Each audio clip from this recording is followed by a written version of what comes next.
ये आकाशवाणी है। आज प्रस्तुत है श्री आशीष कुमार सिन्हा का लिखा ये नाटक खलनायक।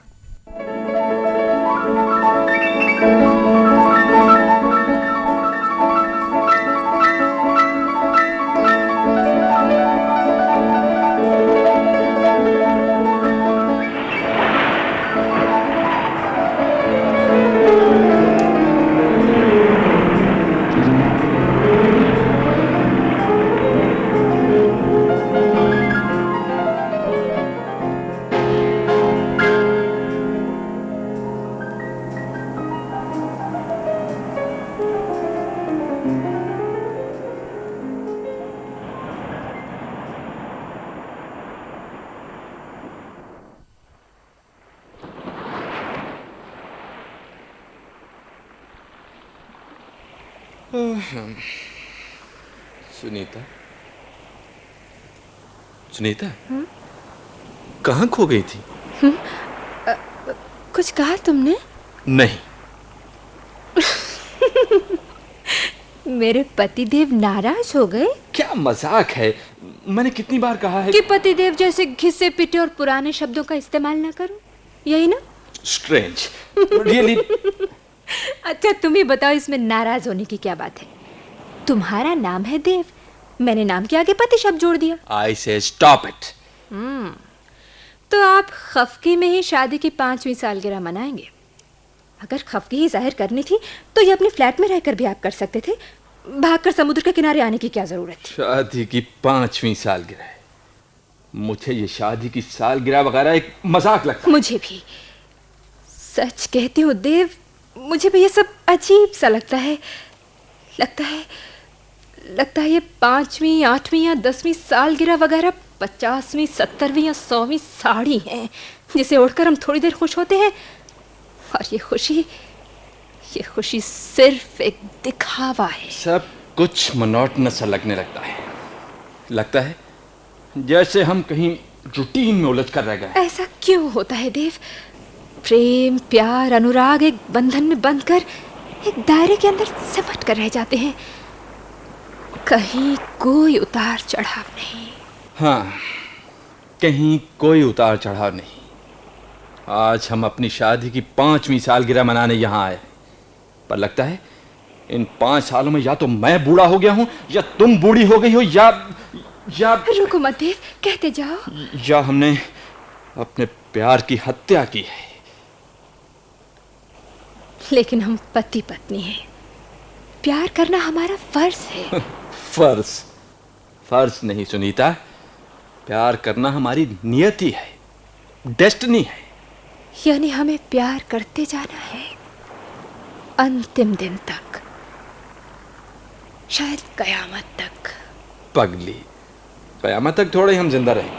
पगली, एक बार फिर कहो देव, आज कितने दिनों के बाद ये शब्द तुमसे सुन रही हूँ। कितने दिनों के बाद? मुझे याद भी नहीं, शायद युग बीत गए। युग? हमारी शादी को तो सिर्फ 5 साल ही बीते हैं। मुझे 5 साल भी एक युग की तरह लगते हैं। तुम थक गई हो सुनीता? नहीं जानती, शायद हाँ, शायद नहीं। सब कुछ किस तरह बदल जाता है। तुम्हें याद है सुनीता, पहली बार हम इसी सागर तट पर मिले थे। हाँ, एक दिन सुबह जब सागर की लहरों पर सूरज की लाली फिसल रही थी, हाथ में कैमरा लिए निरुद्देश्य से तुम घूम रहे थे। तुम चुपचाप बुद्ध की तरह सागर के तट पर खड़ी थी। तुम्हारे केश हवा में उड़ रहे थे, नीली साड़ी का आंचल सागर के नीले जल को चूम रहा था।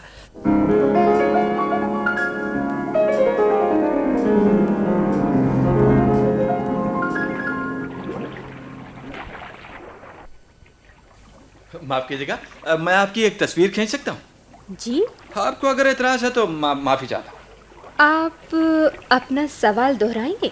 फिर रहने दीजिए, सॉरी टू डिस्टर्ब। सुनिए जी, फरमाइए। आप इस कैमरे में मुझे कैद करना चाहते हैं ना? आपको कैसे मालूम? आपने तो सुना ही नहीं। ऐसा मैंने कब कहा? मैंने सिर्फ आपसे सवाल दोहराने का अनुरोध किया।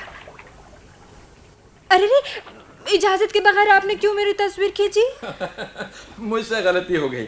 बहरहाल मुझे माफ नहीं करेंगी मिस? मुझे सुनीता कहते हैं। मैं देवदत्त हूँ। आप मुझे देव कह सकती हैं। मैं आपको रोज देखती हूँ। हाँ? क्या देखती हैं मुझ में? मैं आप में कुछ देखती हूँ ऐसा तो नहीं कहा। मैंने कहा मैं आपको देखती हूँ अपने होटल की बालकनी से। रोज सुबह शाम इस सागर तट पर घूमते हैं। उस वक्त आपको देखकर लगता है आप कुछ ढूंढते रहते हैं। मैं भी आपको देखता हूँ रोज। आप में भी देखता हूँ। क्या देखते हैं मुझे? सच बताऊं? सुबह सुबह आप झूठ बोल भी सकेंगे? जब मैंने आपको देखा है, विश्वास कीजिए सुनीता जी, मुझे लगा आपने बहुत कुछ खोया है। सिर्फ खोया ही है, लगातार। कोई सवाल का क्या जवाब दे? हाँ, एक अजनबी के सामने कोई अपने को कैसे जाहिर करे? छोड़िए इन बातों को। आप कहती हैं तो छोड़ देता हूँ।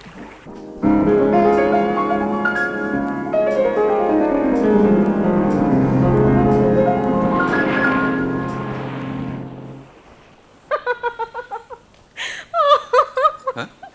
हंस क्यों रही हो? मैं पूछता हूँ हंसती क्यों हो? जब कभी हमारी पहली मुलाकात मुझे याद आती है लगता है we were emotional fools। No, I don't think so। क्यों? इमोशन के बगैर प्यार नहीं किया जा सकता। तुम अभी भी लैला मजनू के जमाने में हो देव। नहीं सुनीता, नहीं। जमाना लैला मजनू का हो या कामू, काफका, सार्त्र का, आवेश के बगैर प्यार नहीं किया जा सकता। एक ऐसा आवेश जो अंधा हो, बहरा हो, भयंकर हो, भयानक हो, जिसमें सब कुछ भूलकर, सब कुछ खोकर, मन, शरीर, आत्मा की तमाम अनुभूतियों को एक बिंदु पर समेटकर आदमी को अनंत प्रेम के सागर में डुबोने की शक्ति हो। अच्छा सुनो, यहाँ मेरे सिवाय तुम्हें कोई और सुनने वाला नहीं, और मैं जानती हूँ तुम अध्यापक हो, कामू, काफका, सार्त्र को पढ़ चुके हो। मतलब ये कि बहुत बार सुनी हुई इन बातों में अब कोई नयापन नहीं, कम से कम मेरे लिए। मैं जानती हूँ तुमने बहुत कुछ पढ़ा है, पर मुझे अब ये ज्ञान की बातें प्रभावित नहीं करती। What is this nonsense? क्या मैंने तुम्हें बहुत नाराज कर दिया? तुम्हारे साथ अब एक भी पल मुझे अच्छा नहीं लगता। तुम हमेशा हर चीज का उल्टा अर्थ लगाती हो। लेकिन ये कैसी विडंबना है देव कि मेरे साथ ही तुम्हें रहना है। किसने तुमसे ये कहा? कहीं कोई विडंबना नहीं। मैं जब चाहूं तुमसे अलग हो सकता हूं। पर मैं तुमसे अलग नहीं रह सकती। क्यों? वो अमर प्रेम वाली बात तो नहीं है? नहीं, वैसा कुछ नहीं, शायद वैसा कुछ भी नहीं, पर कुछ है जरूर जो मुझे तुमसे अलग होने से रोकता है। मैं उस अनुभूति को महसूस करती हूँ, जाहिर नहीं कर सकती। मैं उस अनुभूति को प्यार नहीं कहूँगा, आदत कहूँगा। मेरे साथ रहना तुम्हारी आदत हो गई है, जैसे अखबार पढ़ना, फिल्म देखना या पार्टियों में जाना तुम्हारी आदत है। सब कुछ किस तरह बदल जाता है। हम कितनी जल्दी उठ जाते हैं, थक जाते हैं, लेकिन जब हम अपनी नई जिंदगी शुरू करते हैं तो कितने वादे, कितने सपने, कितनी आशाएं हमारे मन के दरवाजों पर दस्तक देती रहती हैं। और ज्यों-ज्यों हम पुराने होते जाते हैं, एक रूटीन, एक मोनोटनी, एक बोर्डम हमें घेर लेती है। सुनीता, अच्छा हो हम आज अतीत में ही झांके, इस क्रूर निर्मम वर्तमान को भूल जाए। अतीत, देवदत्त, सुनीता, लहरों का चपल शोर, अप्सरा सी सुनीता।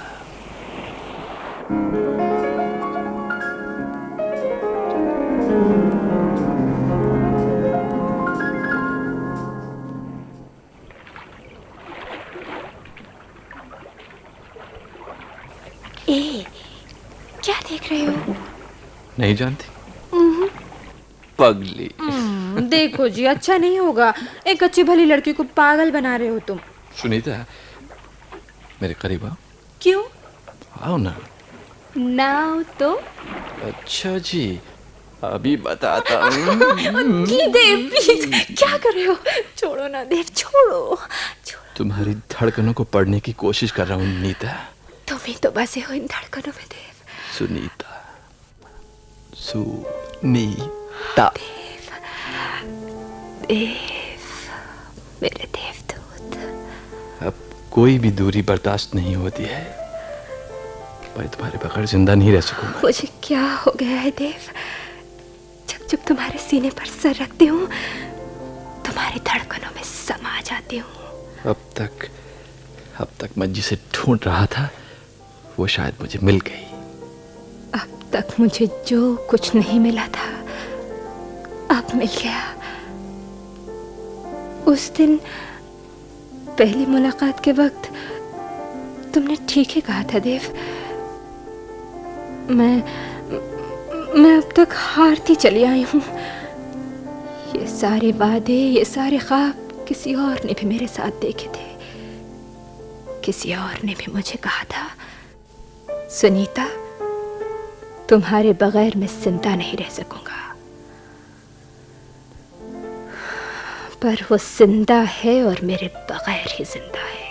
भूल जाओ, उस हार को भूल जाओ सुनीता। देखो, आज जीत बनकर मैं तुम्हारे सामने खड़ा हूं। देख रही हूं मैं इस जीत को, पर डरती हूं कहीं ये भी हार में न बदल जाए। मुझ पर भरोसा नहीं? भरोसा है, बहुत है, पर मैं अपने से डरती हूँ। कोई डर नहीं, कोई भय नहीं। मैं हूं तुम्हारे साथ। तुम्हारी सारी खुशियां मेरी हैं, तुम्हारे सारे दुख मेरे हैं।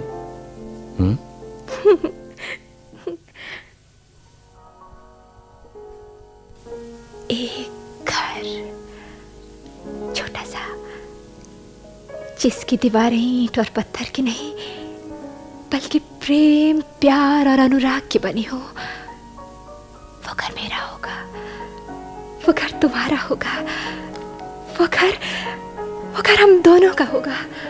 मांग में यहां से वहां तक सिंदूर भरे, कलाई में चूड़ियों की रुनझुन किए, आंखों में समंदर की गहराइयां लिए, उस घर में एक मायावी सपने की तरह तुम महकोगे।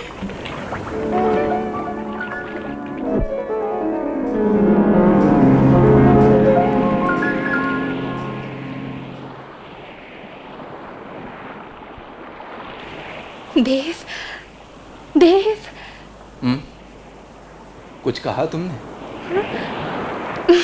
नहीं, कुछ नहीं। ये सारे रोमांस कितने सतही थे। मैंने कहा ना। नहीं, मैं फिर कहता हूं, ये सब अपनी अपनी जगह पर ठीक है। ऐसा ही होता है अनुराग के क्षणों में। सब अपनी अपनी जगह पर ठीक है। आज 5 वर्षों के बाद हम जो कुछ कर रहे हैं, जैसा सोच रहे हैं, वो भी ठीक है। पता नहीं, शायद ये भी ठीक है। यहाँ हम अपनी शादी की 5वीं सालगिरह मनाने आए हैं, पर कितने कटे कटे से हैं हम। कोई उत्तेजना नहीं, जीवन का कोई स्पंदन नहीं। एक बार भी तुमने मुझे अपने सीने से भरकर ये तक नहीं कहा, many happy returns of the day.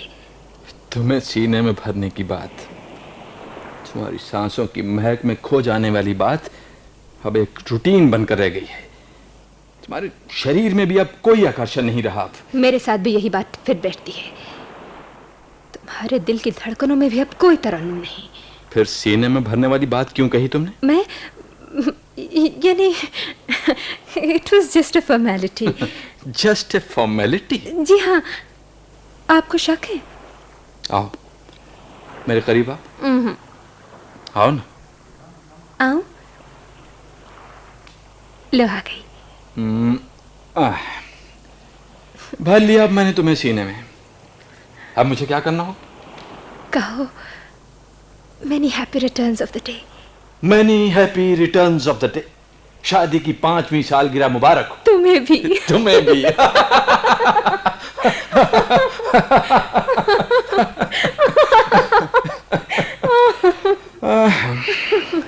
अब क्या होगा?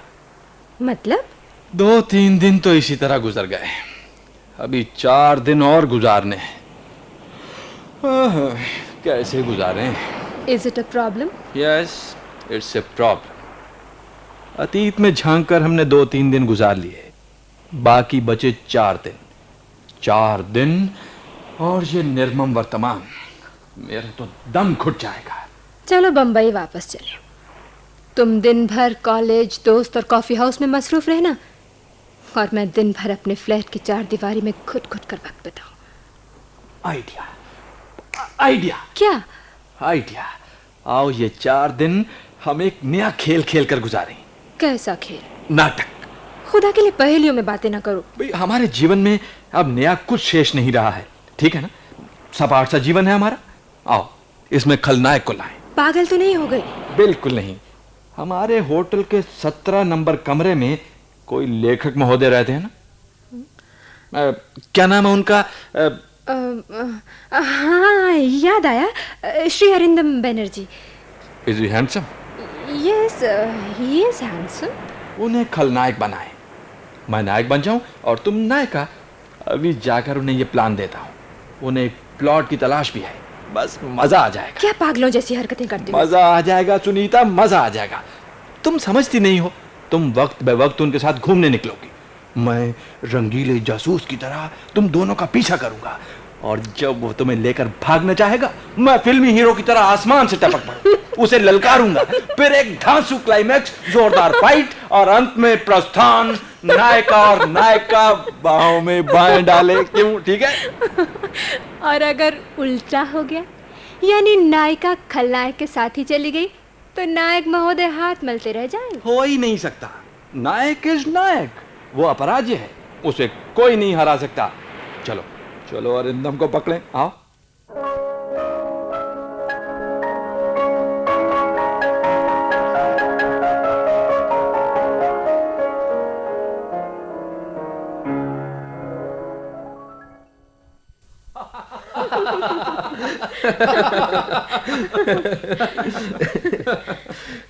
तो सुनीता जी, आप नायिका, देव साहब नायक, और मैं खलनायक बना। अरिंदम ऐसे नहीं, सुनीता जी नहीं, सिर्फ सुनीता। और सुनो, अपने को जरा स्मार्ट बनाओ यार। अरे भाई, जब तक नायिका पर अपना रौब नहीं डालोगे, उसका मन जीत कैसे सकोगे? नायक साहब, आप हमारे बीच रहें तो ये नाटक कैसे जमे? खलनायक साहब को जरा मौका तो दीजिए। लीजिए साहब, प्रस्थान नायक का।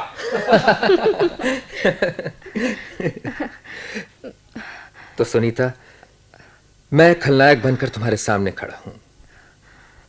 नकल और असल आज एक दूसरे के कितने करीब आ गए। ये सब क्या हो रहा है? नाटक और जिंदगी में अब क्या फर्क रहा? अरिंदम, मैं नकल और असल दोनों से दूर भागना चाहती हूँ। तुम सच्चाई से, जिंदगी से दूर भागना चाहती हो? डरो नहीं सुनीता, इस क्षण का सामना करो। ये महज एक इत्तेफाक है, या शायद नियति का परिहास, कि हमारे ना चाहते हुए भी हमारे बीच की दूरी सिमट कर इतनी निकट आ गई है। तुम यहाँ क्यों आए? चले जाओ यहाँ से अरिंदम, चले जाओ, चले जाओ यहाँ से। सुनीता, मैं तुम दोनों के बीच कभी नहीं आना चाहता था, विश्वास करो सुनीता। फिर क्यों आया? क्यों देव से दोस्ती की? क्यों हमारा पीछा कर रहे हो? ये इत्तेफाक है सुनीता, फिर कहता हूं ये एक अजीब इत्तेफाक है। मैं यहीं रहता हूं सुनीता, एक अरसे से यहीं रह रहा हूं। मैं कहां जाऊं? फिर हम दोनों यहां से चले जाएंगे। जब आई हो तो जाओगी ही। क्यों खामखा परेशान होती हो? मैं तुम्हारा कुछ नहीं बिगाड़ूंगा। मैं परेशान नहीं होती, मैं डरती हूं। किससे? अपने आप से। अपने आप से डरती हूं अरिंदम। कहीं नहीं सुनीता, अब मैं नहीं कहूंगा कि तुम्हारे बगैर मैं जिंदा नहीं रह सकता। जिंदा हूं मैं तुम्हारे बगैर ही। देख रही हूं। कैसी हो सुनीता? अच्छी हो, बहुत अच्छी हो। जीवन की सारी सुविधाएं मेरे पास है, नौकर, मोटर, बंगला, और क्या चाहिए? एक घर है तुम्हारे पास? घर? है। बंगला और घर में फर्क है। तुम्हें घर की तलाश थी और मिला बंगला। अरिंदम,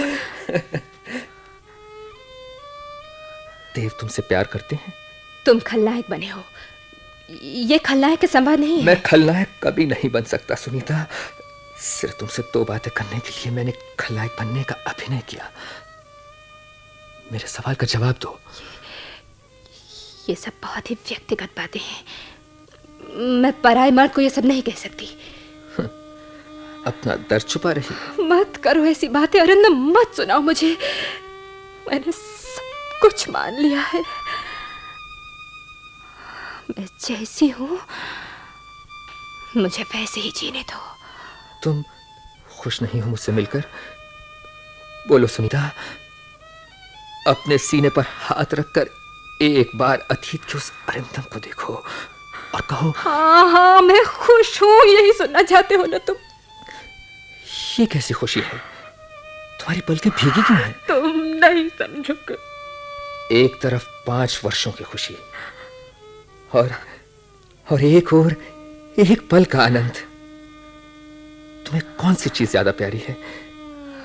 अरिंदम, अरिंदम मेरे। जी, ये गलत है सुनीता। तुम किसी की पत्नी हो। पराये मर्द की बाहों का सहारा तुम्हें शोभा नहीं देता। You idiots! Keep away! तुमने मेरी बीवी को बहकाया है। मैं तुम्हारी जान ले लूंगा। देख रही हो ये पिस्तौल? आज मैं तुम दोनों को खत्म कर दूंगा। देव साहब शांत हो जाइए। मैंने आपकी बीवी को बहकाया नहीं। कमीने, मैंने तुझ पर विश्वास किया था। तुमने उस विश्वास की हत्या की है। जानबूझकर मेरी पत्नी को पाप के रास्ते पर धकेला है। विश्वास, हत्या, पाप, कितने खोखले हैं ये शब्द। तुम एक नीच और गिरे हुए इंसान हो। मेरा घर तुमने उजाड़ा। हाँ, तुम सही मानों में खलनायक हो। मैं तुम्हें जिंदा नहीं छोड़ूंगा। ये क्या हो रहा है देव? हमने एक नाटक खेला जहा था। तुम अपने संवाद गलत बोल रहे हो। तुम नाटक से जिंदगी में आ गए। मैं नाटक से असलियत में आ गया। अब मेरी क्या जरूरत है? तुम्हारे लिए अब मैं जीऊं या मरूं कोई फर्क नहीं पड़ता। देव साहब, घर घर होता है। आप दोनों ने 5 वर्षों की मेहनत से जो घर बसाया है वो कभी नहीं उजड़ेगा। आपने घर बनाया नहीं है, बसाया है। बसाया हुआ घर कभी नहीं उजड़ता। अच्छा, मैं चलूंगा। अब मुझे रोकने की कोशिश नहीं कीजिएगा। अरिंदम चला गया। खलनायक साफ बच निकला। नायिका तो नायक के साथ ही है। अभी तो नाटक का आखिरी दृश्य बाकी है। नायक और नायिका का प्रस्थान बाहों में बाहें डाले झूमते हुए। डरता हूं हमारी शादी की 10वीं, 15वीं या 20वीं सालगिरह के वक्त यह खलनायक फिर उबर आए तो। जीवन में खलनायक वक्त बेवक्त उभरते ही रहते हैं। कितनों की परवाह की जाए देव। आओ, मुझे सहारा दो। आगे बढ़े। अब आगे कुछ शेष बचा है क्या? अपने संवाद ठीक ठीक बोलना। तुम गलत संवाद बोल रहे हो। हाँ, शायद हाँ। अच्छा, बताओ मैं कैसी लग रही हूँ? बहुत अच्छी, नई नई से। सच? झूठे कहीं के। आओ चलिए। चलो।